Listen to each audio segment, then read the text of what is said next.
Muito boa noite a todos, amigos, irmãos, que acompanham os nossos contos espíritos, nossos não, né? Nosso programa, mas os contos dos benfeitores espirituais que trouxeram, através da mediunidade, principalmente de Chico Xavier, essas histórias maravilhosas para nosso engrandecimento pessoal. Nós estamos dando sequência ao estudo do livro Boa Nova, né? Pelo espírito Humberto de Campos, e psicografado por Chico Xavier. Então, hoje, nós estamos no capítulo 10. Mas, antes disso, vamos rogar a Jesus que nos inspire nessa noite. Senhor Jesus, nesse instante que vamos começar a ler, comentar, refletir sobre mais um conto espírita da lavra de Humberto de Campos, que possamos entrar em sintonia com o alto, a fim de captarmos as ideias principais e que essas ideias sirvam para colocarmos em prática em nossas próprias vidas.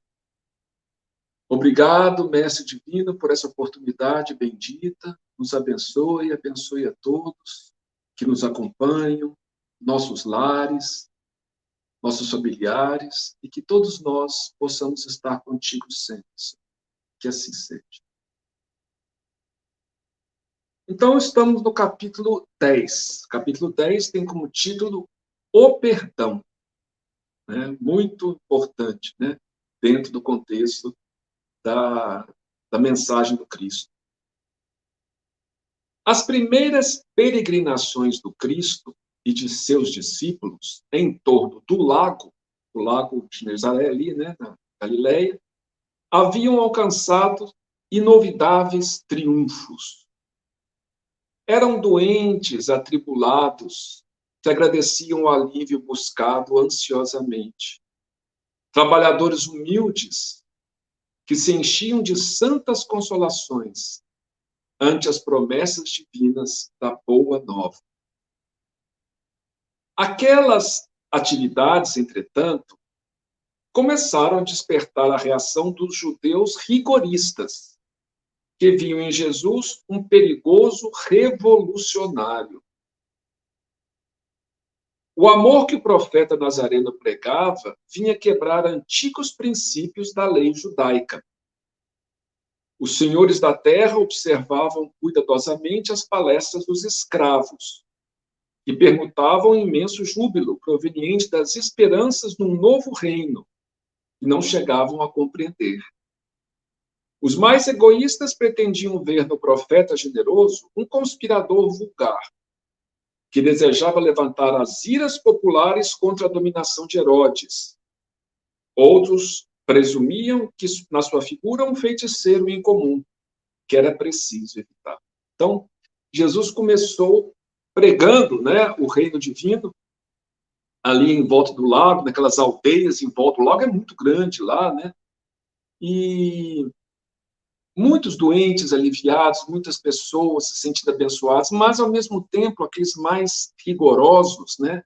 Aqueles mais apegados à letra e não ao espírito, começaram a se sentir incomodados, porque Jesus, com a sua proposta de amor, quebrava alguns dos princípios da lei judaica, né? O olho por olho, ao invés do olho por olho, retribuir a outra face, né?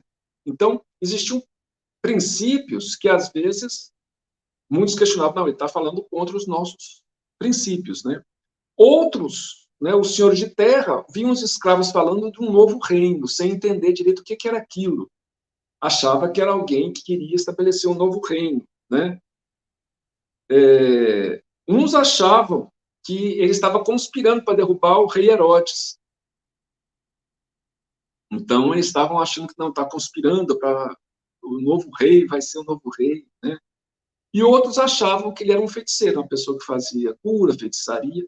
É importante que essas curas, muitas vezes, na época de Jesus, tinham outras pessoas que faziam cura também, e nunca eram bem vistas pelo templo, porque o templo de Jerusalém, né, e as pessoas que serviam ao templo, viam aquilo como algo que só eles podiam fazer, né? através da mediação deles. E vinha uma pessoa, curava, né? Porque eles falavam em nome de Deus, quem curava era Deus, mas se qualquer um viesse, né, ali para fazer essas curas, eles eram considerados, às vezes, estranhos a isso, né? Então, continuando aqui. Foi assim que a viagem do mestre a Nazaré, né, a cidade onde ele morava, redundou numa excursão de grandes dificuldades, provocando, de sua parte, as observações quase amargas que se encontram no Evangelho com respeito ao berço daqueles que o deveriam guardar no santuário do coração. Então, Jesus repreende, né? A nenhum profeta na sua própria terra e tal. De uma certa forma, lamentando que os habitantes de Nazaré não tenham recebido ele bem, né? Não foram poucos os adversários de suas ideias renovadoras que o precederam na cidade minúscula. Nazaré é uma vilazinha, né? Poucos habitantes, buscando neutralizar-lhe a ação por meio de falsas notícias e desmoralizá-lo, argumentando com informações mal alinhavadas de alguns nazarenos. Então, fazendo falsas notícias e desmoralizando ele. Naquela época já tinha fake news, né? Então, as fake news, muita gente chegava lá, Jesus fez isso, tudo mentira, às vezes, né? Coisas negativas, naturalmente, e desmoralizando ele na própria cidade, né? Em que ele cresceu.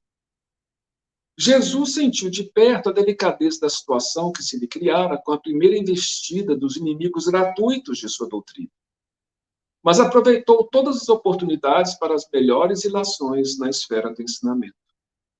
No entanto, o mesmo não aconteceu a seus discípulos. Filipe e Simão Pedro chegaram a questionar seriamente com alguns senhores da região, trocando palavras ásperas em torno das edificações do Messias. Então, Filipe e Pedro começaram já a bater boca com aquele pessoal, né? Então, ali estavam eles batendo boca. As gargalhadas irônicas, as apreciações menos dignas, lhe acendiam no ânimo propósitos impulsivos de defesas apaixonadas. Não faltavam os que viam no Senhor um servo ativo do espírito do mal. Vamos falar que Jesus era o próprio diabo, né? Um inimigo de Moisés, uma secla de príncipes desconhecidos ou de traidores ao poder político do rei Herodes Antipas, né?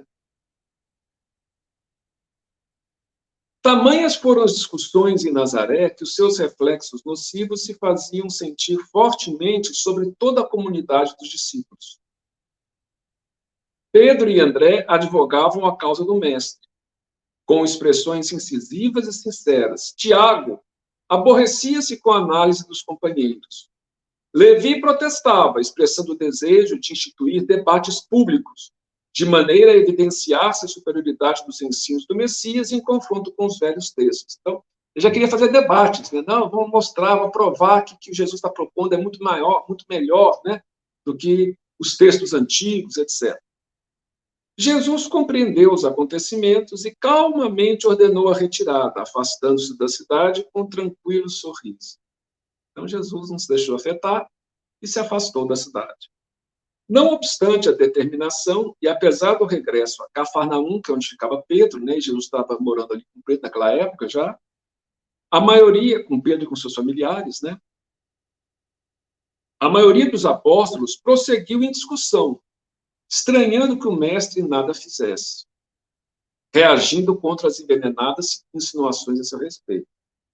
Então, o pessoal estranhou, mas será que Jesus não vai responder, não vai reagir, né? Daí a alguns dias, obedecendo às circunstâncias ocorrentes naquela situação, Pedro e Filipe procuraram avistar-se com o Senhor, ansiosos pela claridade dos seus ensinos. Então, depois de alguns dias, Pedro e Filipe, que estavam mais exaltados, né, chegaram para falar com Jesus. Mestre, chamaram-vos servo de Satanás e reagimos prontamente. Né? A gente tem essa ideia que Jesus precisa ser defendido. Como assim defendido? A melhor defesa de Jesus é seguir os ensinamentos dele. Mas como se ele fosse uma pessoa que precisava ser defendida. e que acharam, não, quantas pessoas guerrearam, mataram em nome de Jesus, né? Como se Jesus pedisse isso. Jesus só pede que nós possamos seguir ele. E quando a gente fala, mas e os outros? Assim, que importa os outros? Segue-me tu, né? Então, essa é a proposta do Cristo, né? Estabelecer o reino de Deus dentro de nós. E é um reino de amor e de perdão, principalmente, né? Observávamos que por vós mesmo, nunca oporíeis a contradita, juntava Filipe, convicto de haver prestado excelente serviço ao mestre bem-amado, e por isso revidamos aos ataques, com a maior força de nossas expressões. Não obstante o calor daquelas afirmativas, Jesus meditava, com uma doce placidez no olhar profundo. Enquanto os interlocutores o contemplavam, ansiando pela sua palavra de franqueza e de amor. Afinal, saindo de suas reflexões silenciosas, o mestre interrogou: acaso poderemos colher uvas nos espinheiros? De modo algum me empenharia em Nazaré numa contradita estéril aos meus opositores. Então, eu tenho que entender que onde tem espinho, não adianta a gente cobrar que tenha uva, né? Não está preparado a terra, o solo, a planta, não estão preparados para outras. Tem que arrancar o espinheiro para aquela terra produzir. Plantar a uva, esperá-la crescer e tudo mais para chegar a produzir. Então, Jesus não vai entrar em combate com aqueles que ainda não conseguem sequer entender nada do que está falando.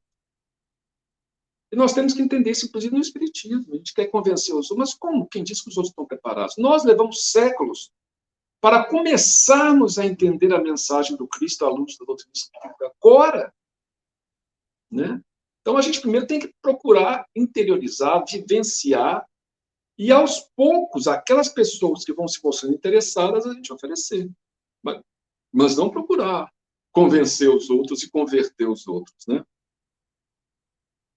Contudo, procurei ensinar que a melhor réplica é sempre a do nosso próprio trabalho, do esforço útil que nos seja possível.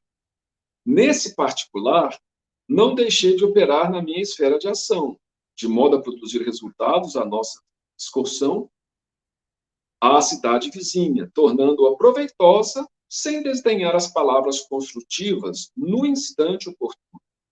De que serviriam as longas discussões públicas inçadas de doestos, de acusações, né, e zombarias?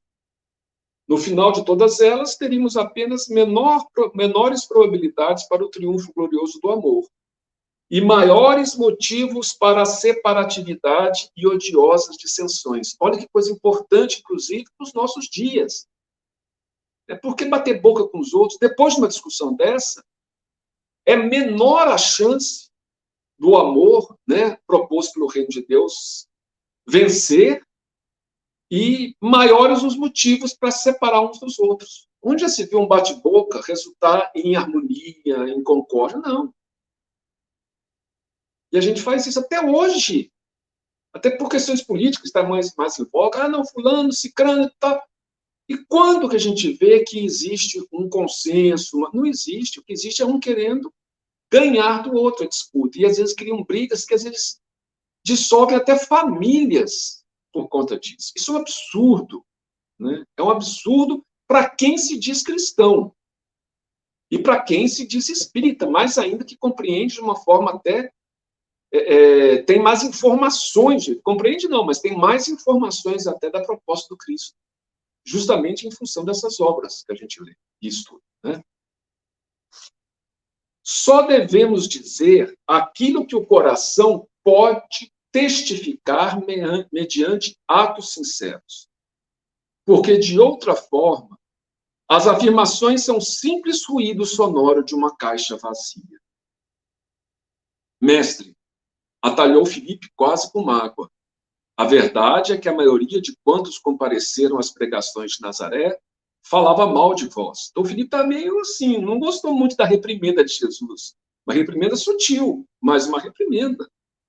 Filipe falou, mas a maioria dos pessoal que foi lá te ver, né, senhor? Eles estavam falando mal do senhor. Aí Jesus responde: não será vaidade, porém, exigirmos que toda a gente faça de nossa personalidade elevado conceito? Será que não é vaidade nossa? Né? Então, a gente vê aqui que a gente está muito preocupado com o que os outros pensam. E daí? Que os outros, cada um pensa o que quiser. A vaidade escraviza a gente à opinião dos outros. O que os outros vão pensar de mim? O que vão... Né? Então, é muita vaidade nós queremos que as pessoas concordem, achem isso, aquilo. O importante é a gente estar sintonizado com Deus e procurando fazer o nosso melhor, perante a nossa própria consciência. Nas ilusões que as criaturas da Terra inventaram para a sua própria vida, nem sempre constitui bom atestado da nossa conduta o falarem todos bem de nós. A Terra tem tantas condutas questionáveis que se todo mundo começar a falar bem de nós, né, principalmente naquela época, a gente pode falar, não, então é uma coisa estranha. Né? Agradar a todos é marchar pelo caminho largo, onde estão as mentiras da convenção. Servir a Deus é tarefa que deve estar acima de tudo. E, por vezes, nesse serviço divino, é natural que desagrademos aos mesquinhos interesses humanos. Filipe, sabes de algum emissário de Deus que fosse bem apreciado no seu tempo? Ele está falando dos profetas, né? Todos os portadores da verdade do céu são incompreendidos de seus contemporâneos. Portanto, é indispensável consideremos que o conceito justo é respeitável, mas antes dele, necessitamos obter a aprovação legítima da consciência dentro de nossa lealdade para com Deus. Mestre, obtemperou Pedro, a quem as explicações da hora calavam profundamente. Nos acontecimentos mais fortes da vida, não deveremos, então, utilizar as palavras enérgicas e justas? Em toda circunstância, disse Jesus, convém naturalmente que se diga o necessário. Porém, é também imprescindível que não se perca tempo. A gente não deve ficar perdendo tempo com essas bate-boca, né? Hoje até na internet, né? Aquela coisa toda. Deixando transparecer que as elucidações não lhe satisfaziam plenamente, perguntou Filipe. Filipe não estava totalmente convencido. Senhor, vossos esclarecimentos são indiscutíveis. Entretanto, preciso acrescentar que alguns dos companheiros se revelaram insuportáveis nessa viagem a Nazaré. Uns me acusaram de brigão e desordeiro. Agora ele está começando a acusar os companheiros que estavam criticando o comportamento do Filipe, né? Porque o Filipe bateu boca, aquela coisa toda, né? Então, vários dos próprios companheiros falaram, você está, né, brigão, desordeiro. Outros, de mal entendedor de vossos ensinamentos. Se os próprios irmãos da comunidade apresentam essas falhas, como há de ser o futuro do Evangelho? Eles são todos imperfeitos, né? Tanto Filipe quanto aqueles também que estavam criticando ele, né? O mestre refletiu um momento e retrucou. Essas são perguntas que cada discípulo deve fazer a si mesmo. A si mesmo. Todavia, com respeito à comunidade, Filipe, pelo que me compete esclarecer, cumpre-me perguntar-te se já edificaste o reino de Deus no íntimo do teu espírito. Então, está preocupado com a comunidade, as pessoas, né? Como é que vai estabelecer o reino de Deus assim? Como é que vai ser o futuro do evangelho se as pessoas ficam assim? Bom, não se preocupe com as pessoas. Você já estabeleceu o reino de Deus no seu coração? Aí ele respondeu, é verdade que ainda não. Respondeu, hesitante, o apóstolo. De dentro dessa realidade, pode-se observar que se o nosso colégio fosse constituído de irmãos perfeitos, teria deixado de ser irrepreensível pela adesão de um amigo que ainda não houvesse conquistado a divina edificação. Então, ele estava criticando os amigos, né? Ele falou assim, bom, se todos fossem perfeitos, você acabou de dizer que não edificou, então você não poderia nem ser admitido, né? Mas eles são todos imperfeitos. E Jesus chamou eles para servirem de exemplo para a gente, que também é imperfeito, né? Ambos os discípulos compreendiam e se punham a meditar, enquanto Cristo continuava. O que é indispensável é nunca perdermos de vista o nosso próprio trabalho, sabendo perdoar com verdadeira espontaneidade de coração. Se nos labores da vida um companheiro nos parece insuportável, é possível que também algumas vezes sejamos considerados assim. Hoje a gente acha que alguém é insuportável. Talvez muita gente ache que a gente é insuportável, né? Temos que perdoar aos adversários, trabalhar pelo bem dos nossos inimigos, auxiliar os que zombam de nossa fé. Nesse ponto de suas afirmativas, Pedro atalhou, dizendo: entretanto, para perdoar, não deveremos aguardar que o inimigo se arrependa? E que fazer na hipótese de um malfeitor assumir a atitude dos lobos sob a pele de ovelha? Quer dizer, fez duas perguntas. Primeiro, será que não tem que esperar que o outro se arrependa e peça perdão? E aí a gente perdoa? E se aquele que for pedir perdão estiver só fingindo como um lobo numa pele de ovelha, né? Pedro, o perdão não exclui a necessidade de vigilância. Se perdoar não quer dizer que você concorda com a pessoa, que você, né? Como o amor não prescinde da verdade. A paz é um patrimônio que cada coração está obrigado a defender. A gente tem que defender a nossa paz íntima para bem trabalhar no serviço divino que lhe foi confiado.